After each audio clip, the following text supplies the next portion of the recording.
Good morning. So where did we leave this? That Vectra I'd abandoned at Pete's. I'm now in Reading with this lovely Iveco Stralis, dropping it off. Pete's coming to pick me up. I've got a battery, fuel regulator, tools. Hopefully we can get it to run, and then I can drive it home to Scotland tomorrow.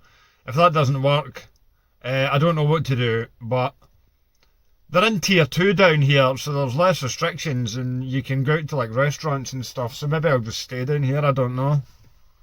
Don't even know if that's allowed. I've still got conjunctivitis, which is just wonderful. Had it for like a week now. How very 2020. So yeah, waiting for him to pick me up, empty it out. We're going to head back over to his and see if we can get this car to run. We're at the Vectra, which I got dropped off a couple of weeks ago. Plan is to fit a bigger battery on it, because the one on it's clearly too small, and I have this little item here, which is a fuel regulator. Hopefully we fit that and it fixes it. I've got the diagnostic scanner, and if it doesn't fix it, we haven't really thought that far ahead. There's no plan B. There's no plan B really. Well, there possibly is a B or a C, but none of them are desirable. Right, first things first, let's go and do the battery on this because it's far too small. I go for it, put them on it.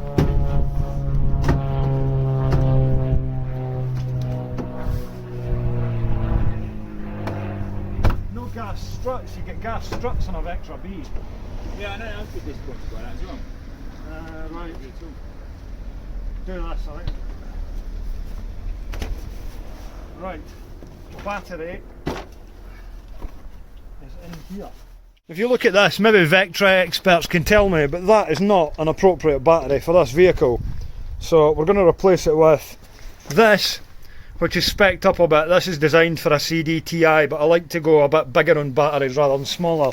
That looks like it's out of Mark II Cavalier. Right, see the battery's not even like secured in, it's that small. It doesn't even like fit into the clamp. Nice. Just in case you're really not up to speed with your car mechanics, this is how you remove your battery. Easy. So we've got EN500, EN680. That's more numbers, so that's good. That's got to improve things for a start, because that battery there can barely even open the electronic tailgate.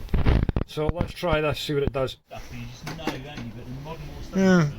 Yeah, that clamp, well it wasn't even, the battery wasn't even big enough to go underneath that clamp, so we're going to take the clamp off now and put the proper on it. Look at these actual genuine Vauxhall Masterfit technician overalls. They are, all the gear, no idea. The best of retro gear, probably worth money on eBay. Possibly. It's getting ruined at the moment, unfortunately. Well, you know, that's what it's for. Well, I've never actually looked at one of these before, but the different sizes of battery have got different positions for this little end clamp. So you've got 55, 66 and 70, and that battery on there is a 50. And we're putting a what? A 680 in it, so we'll go for the 70 clamp, I think. Yeah, we'll just... not that I've got conjunctivitis already running. That's made no difference. You clean that out a bit, I suppose. Yeah. So if I go and take this little plastic clamp and go and stick it onto there, then the big battery can go in.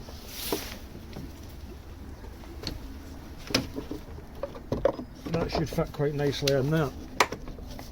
There we go. Yep. And the clamp will go into that properly as well. I've just knocked in. That doesn't strike me as being a particularly strong or effective clamping device. Maybe it needs to go in the next setting down. In fact, I think it does. Right, okay. Back out. That can go on, and then we'll see if it's going to set the alarm off. The key's in the ignition, so yeah, probably shouldn't. We're okay? Yeah. Yeah, I'm fine. Need to go and slacken that one a bit more. That needs to come on a bit. So that's the battery in, and according to Mike Marin on Facebook, he used to replace loads of these fuel regulators, which is what I've bought, and it couldn't be any easier to do it. It's just a couple of Torx bolts, so we'll go and remove that and replace it with a new one. There's no point in trying just the battery. We'll see if this works. For a bit of easy access, I'm just going to remove this pipe from the throttle body that goes to the airbox, and I'll probably just pop the airbox off it in a bit anyway, just have a look and see what the air filter's like, see what the situation is with the servicing. There is also an issue with these with the swirl flaps and then like manifold. There's an actuator that could fail on them, but I'm not gone that far yet. Got there. And we can get into this regulator. How does the plug come off? Do you push it or pull it? Or what? Go, that's that off. Right. What tyre have you got on your side? I have a Joy Road Sport RX6. A Joy Road Sport. I've got a Land Sail. I've got treads, but not much pressure. They're probably going to get rid of them, I think. That's got to be a priority. This is what I found. I haven't checked to see if this regulator's under pressure. When's the last time you started this? About a week ago. Guess we should be alright then. We'd like to think so. I'm sure We'll we're get about to find out. exploded with high pressure petrol. I don't think so. I think I would just by now.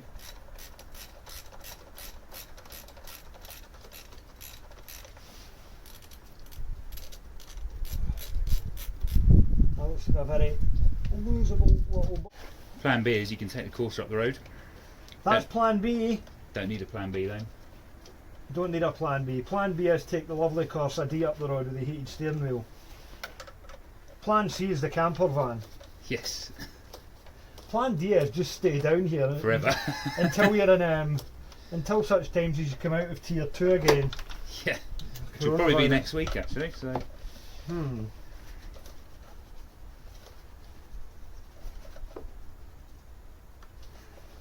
Plan E is probably get the engine in and over, and then you can drive that back up. We could do that. Right, that gets plugged back in. I guess we'll have to go in. We can now start the car, but we'll have to watch for fuel leaks, but I'm just going to take that off first and have a look. I'm curious. And I'll see what the air filter's like. The oil's like it actually. The oil is black. That's needing an oil change. It's got aircon gas in it. We did a technical test to find out if it did or not, which I can't show you. We decided to go and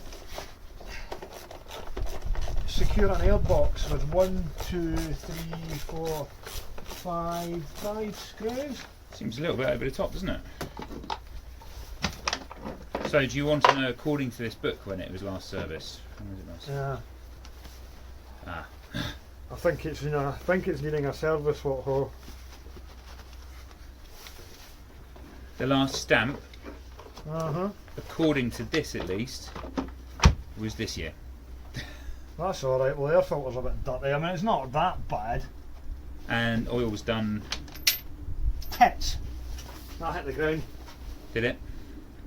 I heard it hit the ground. I thought it hit a bit of metal. I hit something else on the way down. Sure it's not lying on the wishbone. It's lying on the wishbone. Hey! Maybe somebody will pop up and be like, that was my car.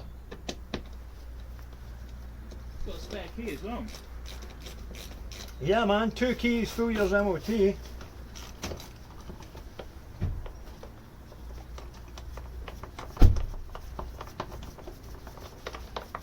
What do you reckon they sold it for? About 1,500 quid as a... That's what they seem to reckon, Yeah. 1,500 quid, and then they just got it back. But they'll have originally bought it through the auctions anyway. Yeah. So they'll just have banged it back out for whatever they paid from it from the auctions.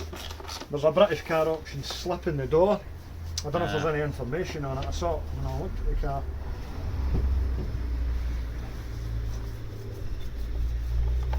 Just the keys. I might have moved it.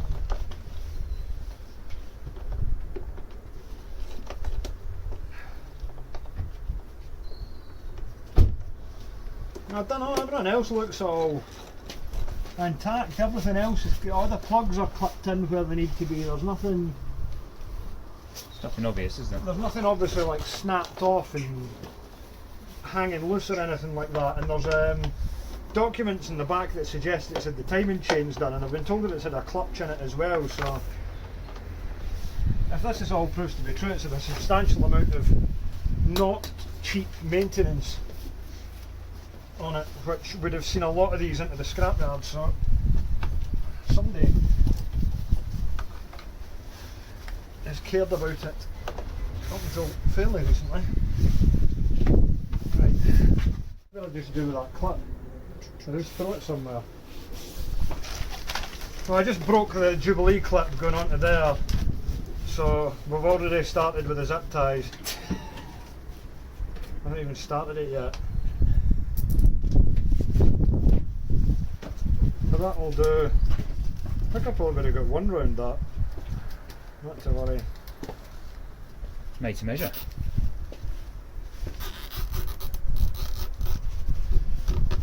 Don't think that's going to go anywhere anyway. So. No. There we go. Right. I guess what we'll need to watch for first is if there's any fuel going to piss out where I've screwed that regulator in. Right. Right, there we go.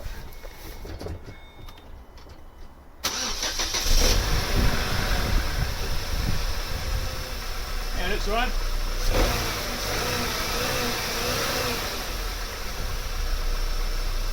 That sounds pretty good. No leaks.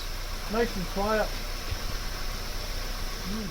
There we go, so that's it running. It seems to be quiet enough. I'm going to take the spark plugs out and we'll just have a look at them as well, but it seems alright. This is the thing, it'll idle quite happily. It's when you take it out on the road, apparently it'll conk out, so we'll get some air in the tyres and see what happens next. Just putting some air in the tyres using my good old compressor, which I snapped the end off many years ago but put crocodile clips on to run it to the battery. The tyres are all way down in pressure. The back ones were about 15, the front one of them was about 5, so we'll just get these all done. So it has been sitting since about October, I reckon. So I've let it sit and tick over for a good 10 minutes, pumped the tyres up, given it a rev up, and it seemed more or less alright. There's maybe the slightest indication of a misfire. There's my 10mm socket. It's something that's probably been saying. That one will do. So we'll have a look at the plugs and see what they're like. But it didn't start playing up when it was revving too badly, so we'll see it all comes down to what it does when it's under load. Right, those two bolts were super tight because they've been over tightened and they're spinning in the brass insert which goes into the cam cover, which isn't ideal. We've still got two to hold the thing in place, so that's alright, and our spark plugs aren't full of oil or anything, so that's okay. So we can get a look in there and see what they're like. Let's see what our plugs are like.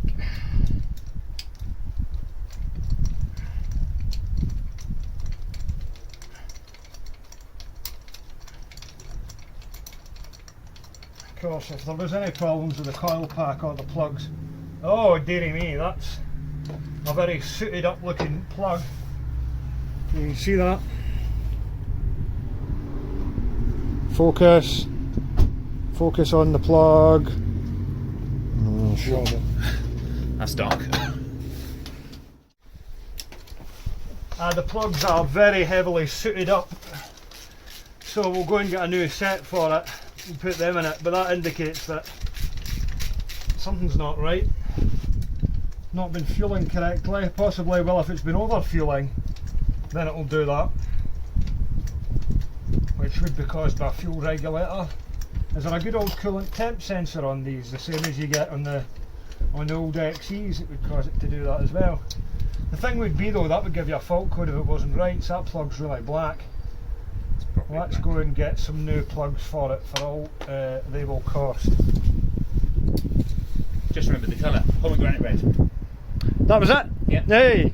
Yeah, you can see there those plugs are really badly suited up, which would indicate it's not been fueling properly. Which means that might well have solved our problem. We're going to go to Euro Car Parts and get a set of plugs for it anyway. And I might as well get an air filter while I'm there, why not? Is there anything else I can replace on it while I'm here? No, don't. Just do what's necessary. Right, we're in Guildford on the way to Euro Car Parts and Fiat 500 Abarth, of all things, which is Pete's girlfriend's car. And it has got unbelievably hard suspension. It's like worse than a Nova on coilovers. But it's also quite fast, I suppose, but aye, it's quite a nice day as well. I think it's a lot nicer down here than it is up in Scotland, Yeah, which is pretty normal, yeah. But look, it's got a big boost gauge on it and everything. That's got boost gauge, it's great fun. It's like a 5-speed gearbox though, which I found was a bit odd. Yeah. No cruise control, tight. It's got aircon. Yep. That's something. Whee! Can't get going, too much traffic. Plate of Halfords, we stood for about 10 minutes outside Euro Car Parts and they didn't have the bits. They didn't have the plugs or the air filter, but we've got the plugs, which is the most important thing, from Halfords, which were £22 retail, but I've got a trade card and I also got some petrol system cleaner just for the hell of it, so £22.89 for that. We're going to fit them now, see what happens. Okay, so I'm just going to fire in our shiny new spark plugs. I'm surprised Euro Car Parts didn't have a set of Bosch Super 4s. I read on one of the old forums, I think it was a Vectra C one, the Z22YH does use quad core plugs as standard, which these are, and the Densos were triple core for whatever difference that will make, so we'll fire them in. Might make a difference, might not. Right, I'm going to add some of this to the mix as well, and then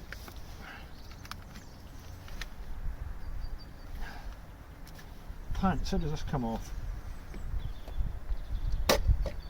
Like that.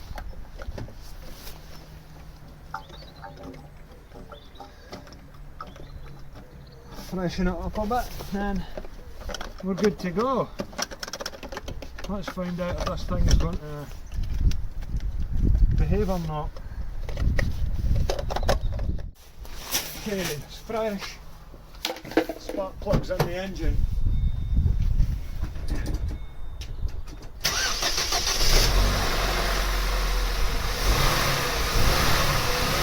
Of the car, what I hadn't realised was it's got a set of twin exhausts on it. Look at the crap that's come out of that. I mean, this has been over fueling for a while. This hasn't been too happy a car, so discovered there's a fuel pressure sensor voltage doesn't move at all.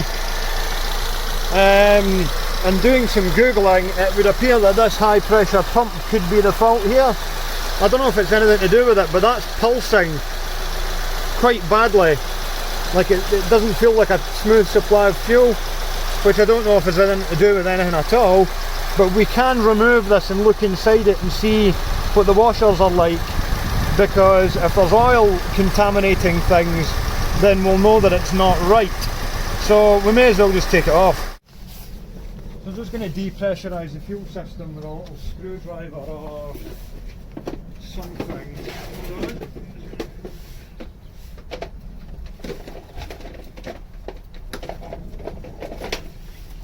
Yeah, I'm just going to depressurise the fuel system.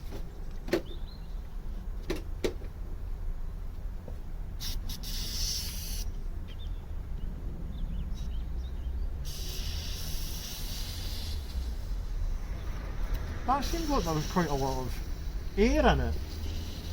There, that's not right.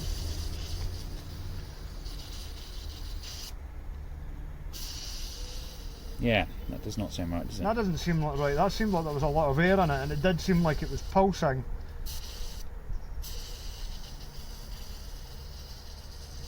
Yeah, that doesn't seem right. Okay, so we'll go and take these two, they look like maybe 12s off. Might have to take this 10mm pipe off first. Yeah, we're going to crack that pipe off of the rail there, and we've got this funny pipe there which I think we can just take off. What do you need? 15, do you reckon? I think that's a 17 myself. Yeah. So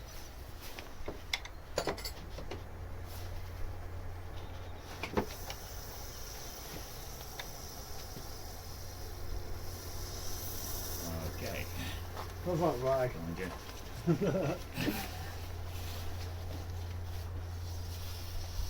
The good news is this isn't your fuel. Yeah, it's definitely. There's something funny going on with it though, because that didn't seem right when I pressed the bleed screw in. That did not seem like it was operating like it should do. Okay, so we've got this pipe off. I think if we take that thing off there, which is an 11 and a 12,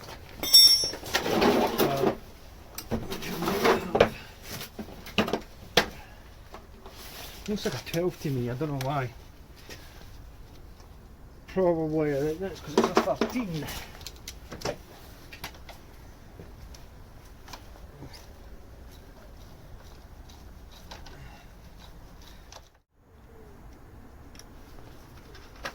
Yeah, now that gives it. Yeah, that gives us good access to there. There's a pot. We'll put that in there as well. I don't think this will have a huge impact, but it is a little bit split, this thing. What thing? Oh yeah. No, that's just a bleed screw. It shouldn't matter. Right, shouldn't it? Right.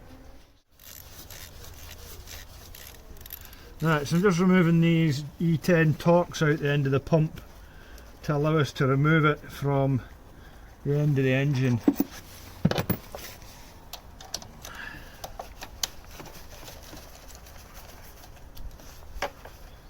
Now I believe from watching some other YouTube videos, if we find oil in this, and those spark plugs are pretty dirty, we've got to remember, that perhaps the washers have become perished inside the pump and have allowed oil to ingress, because this has run off the cam. That's going to come off now. Third one out of there. What have we got? Oil. Okay, so that's that off the cam there. I assume that only just runs in one way. So we now have the pump free of the engine, which we can now go and split off into two to see what's inside it carefully. Right, so that gasket comes off of there, then we can split this off.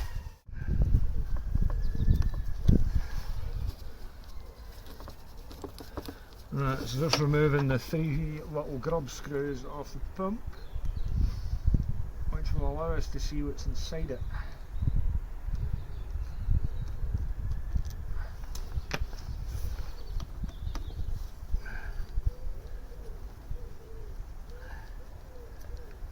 And if oil has been making its way into it, it's obviously not, it's going to have compromised the pressure that the pump can supply, and it's going to be putting crap into the fuel, which those black marks in the ground at the back of the car would indicate that it is. So let's see what happens when we split this in two. Come on.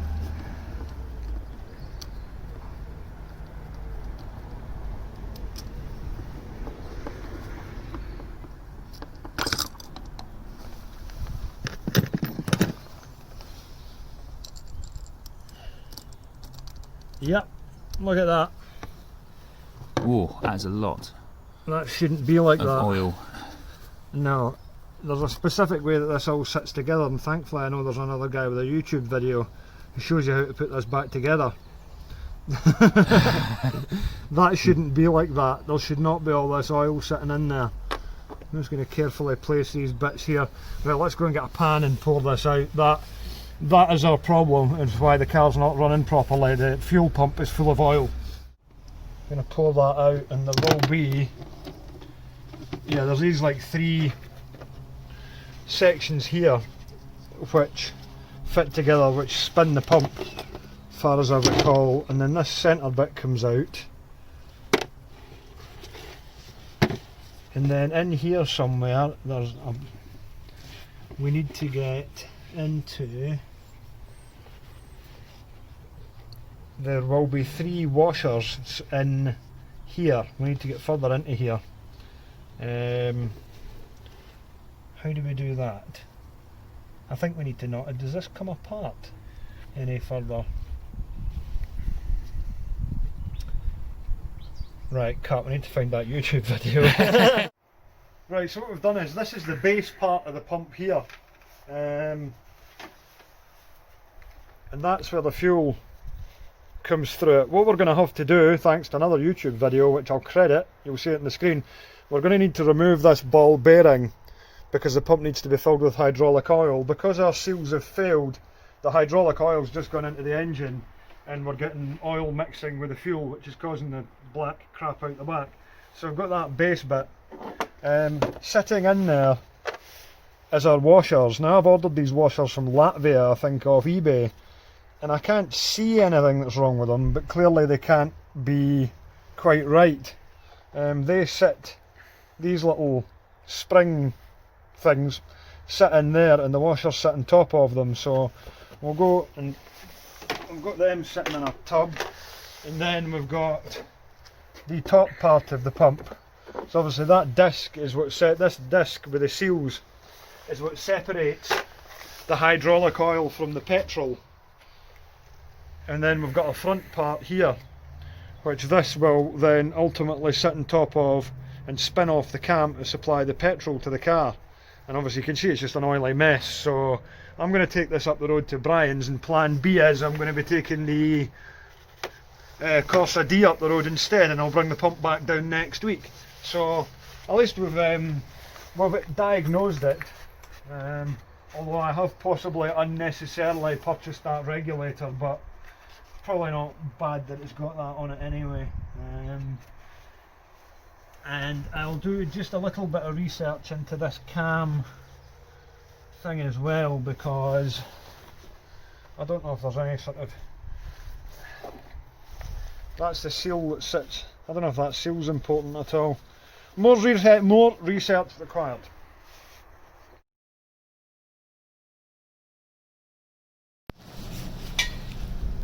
Okay, so seeing as I didn't have the pump washers, although I have ordered them from Latvia, I'm going to be taking a lovely top spec Corsa up the road and coming back down the road next week with a rebuilt pump for that, which should then solve the problem, because we won't be getting loads of oil going through into the petrol and messing everything up, which is clearly what's created those 2 big black marks in the drive. It's been burning oil, and that's what's filled the plugs. So, partial success. I would just like to demonstrate what is by far the best feature of this vehicle. Oh. Boot goes up, boot goes down.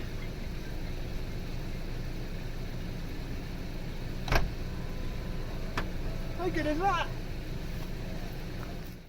Right, so due to not being able to get the Vectra running, taking the Corsa up the road, which is an automatic top of the range. What is it, an SE? SE.